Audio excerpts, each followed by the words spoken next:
women, men, and teenagers.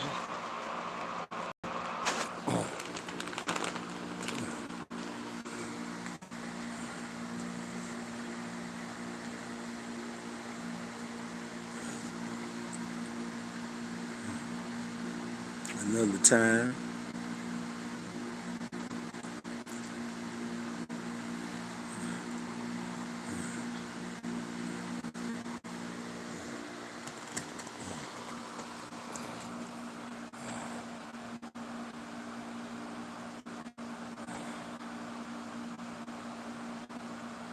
Officers, officers, TDCJ officers. See, I titled it TDCJ officers because I had never been incarcerated out of state. So I can't give a description of the officers in other states, but I can give a description of the officers here in the state of Texas.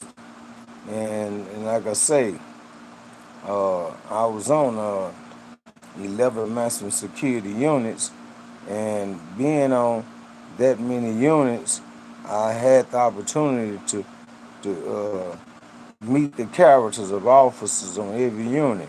And don't you know that every officers on every unit is totally different. They do things different, and they treat you different.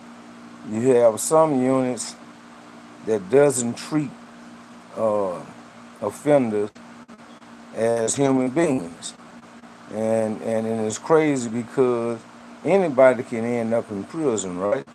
Anybody, and but a lot of officers in prison think that they could never go to prison, and nothing can happen to them. I remember when they had an officer. I was on East Ham, and her name was Miss Brown, and Miss Brown had which she I guess she was studying up on the Islam, and so she was kind of racial biased towards white folks, right? So I'll never forget one day an incident occurred with her son and another officer's son and somebody else. Well, they called for the DPS to UPS to come to drop off a package, which was some tennis. And when the UPS officer got there, they, the boy shot him, killed him. Well, they all end up getting caught. They all end up getting caught. They all was juveniles, but they asked Miss Brown's son why did he kill the officer? He said he wanted to know what it was like to kill a white man. So for him to have that kind of mind frame, then his mother, who was an officer, had inbred within him things that she felt towards white folks. But we go on. I never forget Officer Peterson. Miss Peterson was the kinfolk of Adrian Peterson, and at the time I didn't know I was kin to Adrian Peterson as well. And Adrian Peterson's mother, she's a Brown, which is she's kin to my mother and them because my grandmother and them, they was Browns. Well, and they're out of Palestine. Well, anyway, I'll never forget I was in front of the picket talking to Miss Peterson and Miss Cunningham, and all of a sudden, the phone rang. Miss Peterson got on it, and all of a sudden, she just let the phone drop and went to hollering and opened up the picket, ran out the picket, running down the hallway hollering. Come to find out, uh, Adrian Peterson's brother had got killed. And I didn't know, and still I didn't know until I had got a letter from my people telling me that. But there are some officers in TDC, right? They some of us in favor of inmates, and what I mean by that is that they don't come to work to mess over you, and you have some officers literally come to work just to mess over a person, and it's crazy. I never forget they had this officer white boy. He was real racist. He didn't mean his own kind no good. They couldn't really. He was crazy. So one day he was running in and out, and one of our partners, he was on two row, was trying to get all this stuff out, and he heard the doors rolling, so he tried to go over there and stop the door. Well, the officer slammed the doors. He slammed the doors and cut off about 4 fingers on the boy. And what was so crazy about it, after that officer done it and found out what took place, he left the picket and quit. He went and quit.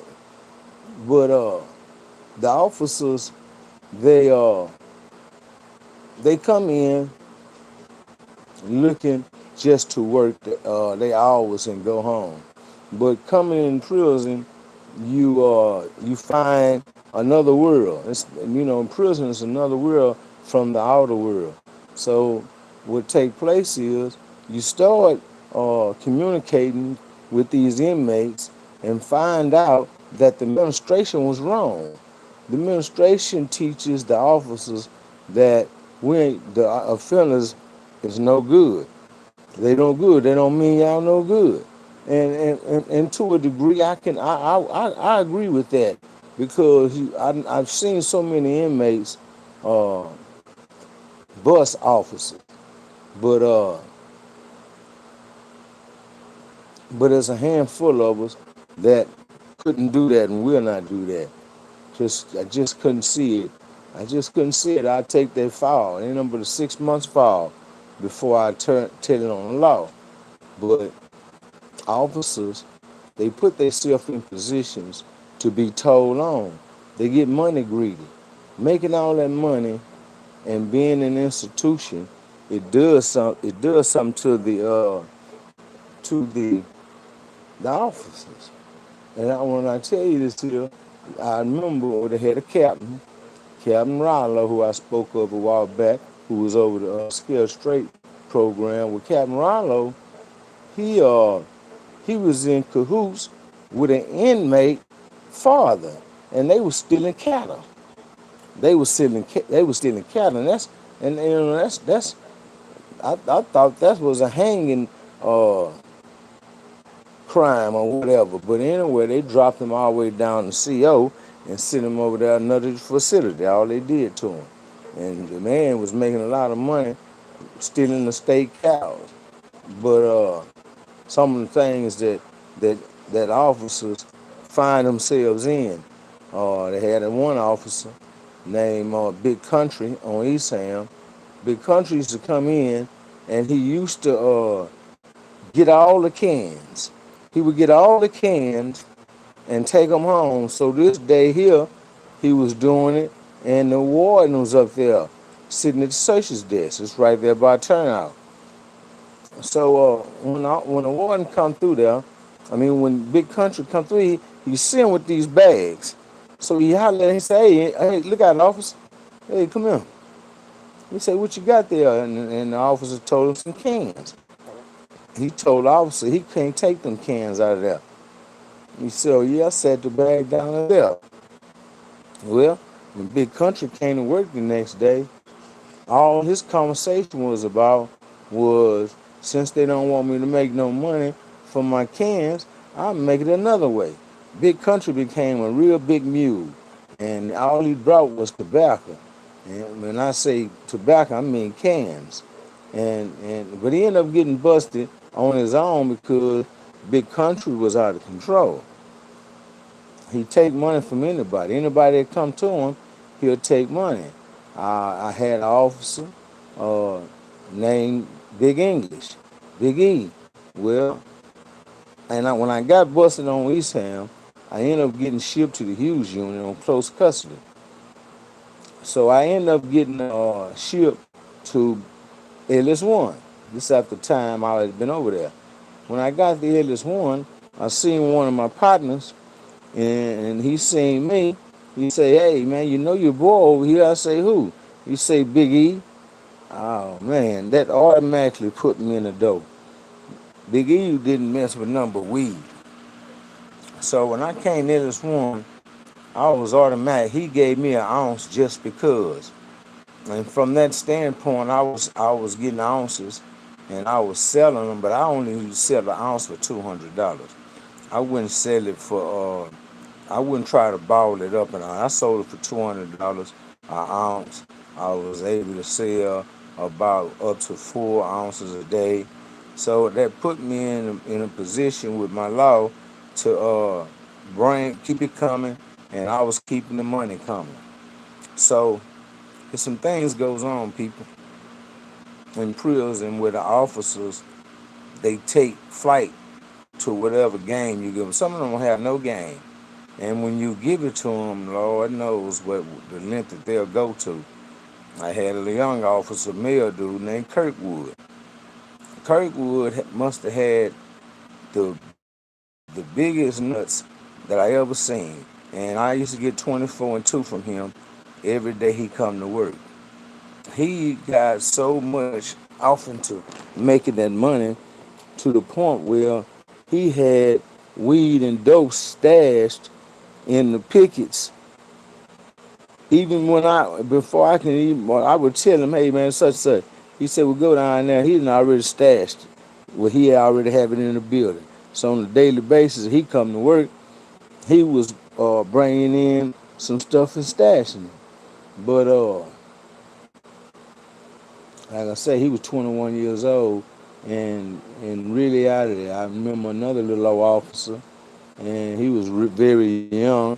He had a walk so cool. He had a so cool of a walk. And I never forget when I was standing there and they holler fight. And I was sitting there by the searcher's desk when they all come running. So he come, here he come. I'm talking about with the coolest walk you ever want to see, and he was an officer. He wasn't doing no running to the fight. So when he passed up, the searcher's desk where the lieutenant and them all was sitting, and they looking at him. They say, I'm sure glad they ain't got to rely on him to get to the fight, because we'll be in a world of trouble. Because he didn't care about prison. He doing that. His mother worked there, so he didn't care about it. And we used to feed them, right? We used to feed bosses, and I'm talking about we would feed them roast beef, mackerel, all kind of spreads, and it would get to them. And I never forget the little youngster that I told you that was walking real cool. I remember the first time he brought everybody an ounce of weed. The little clique I was in, he brought everybody an ounce of weed just because. Not just how he was.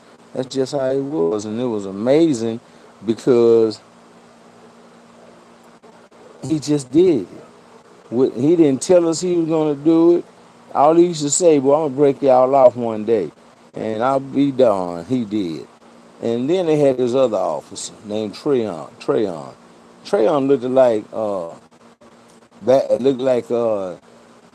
what's his name? The cornerback, Deion Sanders. He looked like Deion Sanders.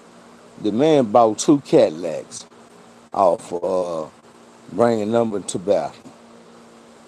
He bought 2 Cadillacs. So somebody they burnt him. I think they burnt him. So what he did was he came in one day and got everybody money and burnt off. He quit. He quit. Stung everybody. hmm Yeah, the officers they do stuff. They do stuff on the daily basis to the point where they act like criminals. They really act like criminals. I'll never forget. You look at the female officers, right? The white girl, the black girl, and the Mexican woman. What takes place in these women's lives, they become freaks in the penitentiary. Even though they might have been freaks already in their nature, but they come in there and they fade the men jacking off. They fade them. I'm talking about hardcore fade to the point where they end up giving up sex. You know what I'm saying, to certain people, and it was crazy because Uh, these some of the freaks, the women I'm talking about, they prefer to walk the runs, look in your cell, post up while fading you while you jack off. They rather do that, and when they can get fired for that, than bringing in some work. It didn't make no sense. You prefer to just stand there and watch a man jack off instead of bringing in some work. They just would not do it. It just, and that's just how freaks would, and let you catch them. And if you catch one of them, which it was easy to, I think, to manipulate a female in prison. I really think it was easier on a female. I remember when they started bearing down on the tobacco, everything. Well, we didn't use males to bring us anything. We used females because female was able to stash better. And these females would literally uh, take penitentiary chances. Really would. I never forget I had homeboy, Sunnyside. Sunnyside caught the sergeant. He caught a sergeant woman. She bringing him everything. Well, he wanted to upgrade on his phone instead of just buying one in the streets. He didn't want to spend that money. Mm. So what happened was they had a new thing going on. They had a thing where you can buy a water bottle. It looked like a water bottle, and you can unscrew the top and stick something inside. Wouldn't even know that that's not even a water. That's not even water. Whereas the sergeant, his old gal, she placed the foam in there. So when she came through turnout, she left the phone. Had been in the process of losing the phone. Leaving the phone. She come back to go get it, but the assistant warden had already picked it up and seen what it was. So he was just waiting to see who was gonna come and get it. So here she come walking up to pick it up. So the warden say, "That's yours?" "Yeah, warden, that's mine." He said, "Yeah, put your hands back. Get on off my clown, because I know what's in it." Yeah. And that's just all because of greed of the inmate. The inmate who had so much greed in him that he just wasn't satisfied with what he had. I learned that officers,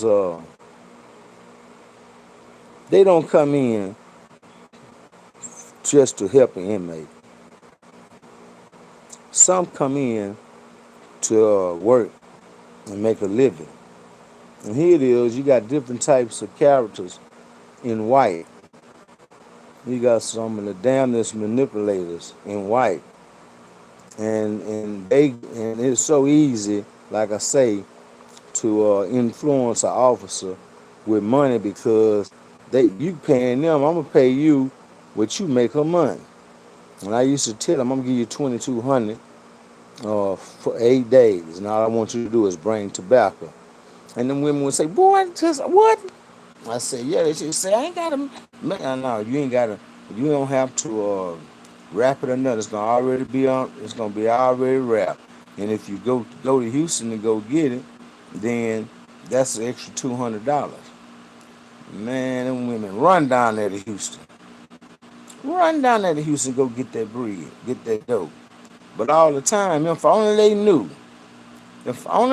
they was picking up a bomb. Because inside there's been the tobacco or a pound of weed, they compress it.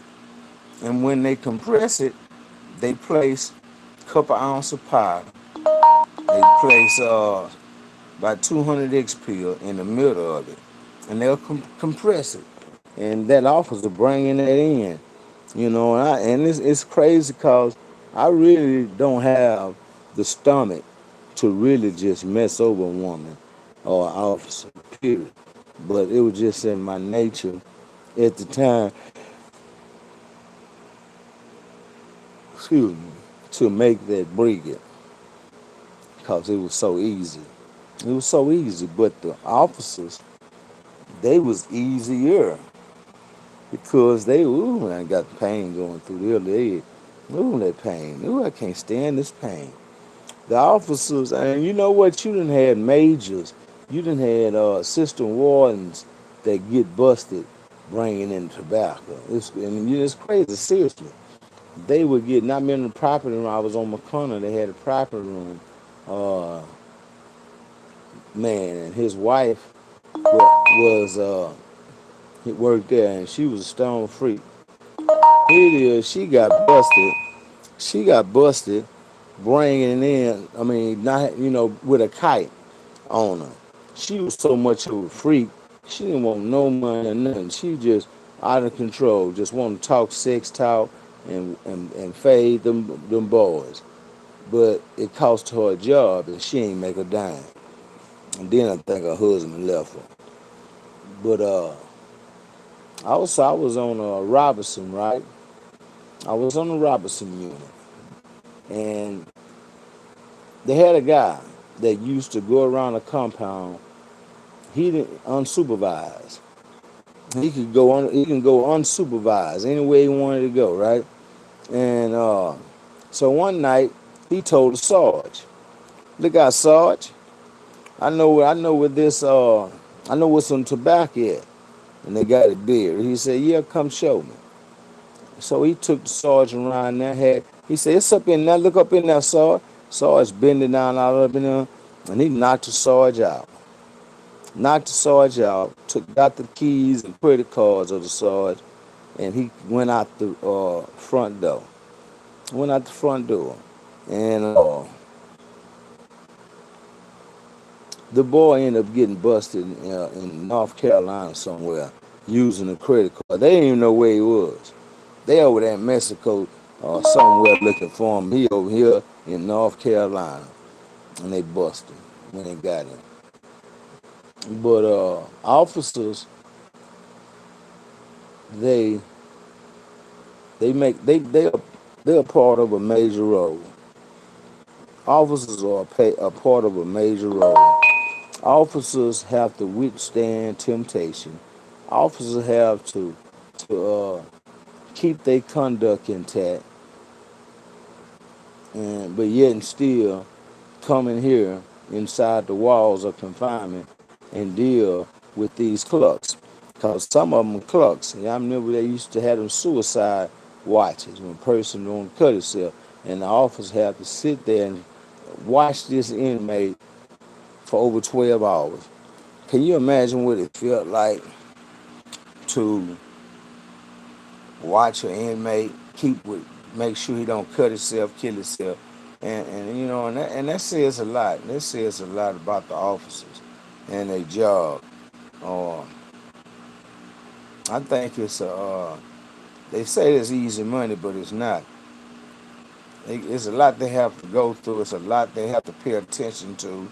If not, they can get fired. They can get fired. So these officers, right, the stand-up ones, the ones that's trying to be sergeants and lieutenants, but when they get the rank, they don't want it anymore. They find out that it's not even worth it. And because Sarge had to do so much, and he do all paperwork that the lieutenant give him. People don't care about the welfare of officers, but me, I do. I do. I remember this lady went into a seizure in the picket, and it was nighttime. I was at work, and I had to bam and holler, holler, holler. I would holler, holler, holler, and I told them, man, the woman up there sick, and they went up there. She was having a seizure. I know that we can go through something, right? Let's say the officers, they go through a lot too.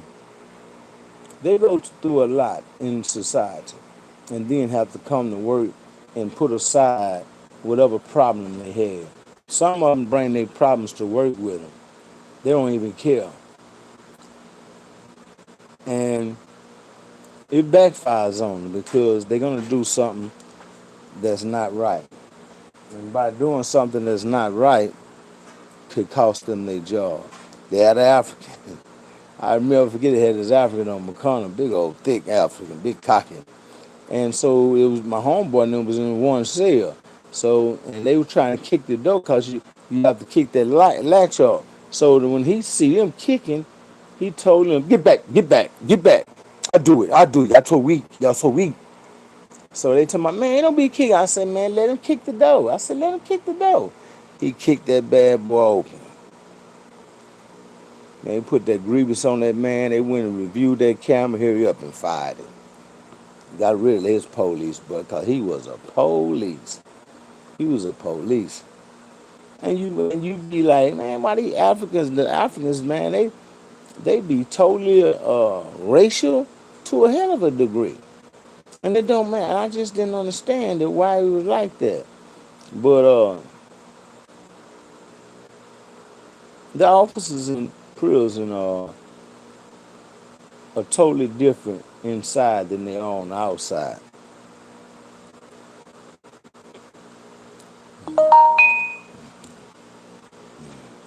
But guess what?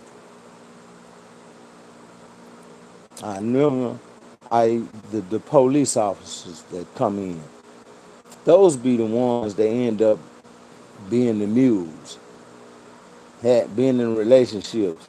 Those who call themselves going by the book, they fall short. They fall short inside the walls. And it's a shame because they come in so much of a law, but then when they find out that the administration was wrong of what they taught them, then they get a different mindset. They get a different mindset. So it's in our favor, right?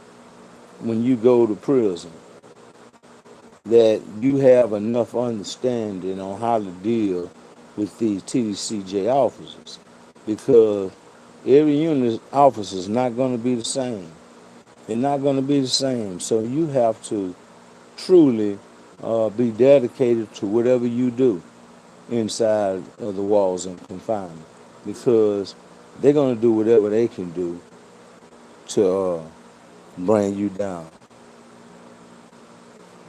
I told y'all, when you tell somebody about just release, tell them hit that like button. Tell them hit that like button, because ain't no telling what I might come back with next. I try to use things that I feel would be essential towards a person that's going to prison or heard about it. I need the people to understand that this is what I do. This is what I do. I talk about things that's productive. That's productive. So when you think about Dre Dog, when you think about Andre Wade just released, you can truly see my dedication to my work, as well as my will that I go by to enhance my skills of being a better person. So don't forget, tell somebody to hit that like button. Tell them to hit that like button, because ain't no telling what I might come back with next.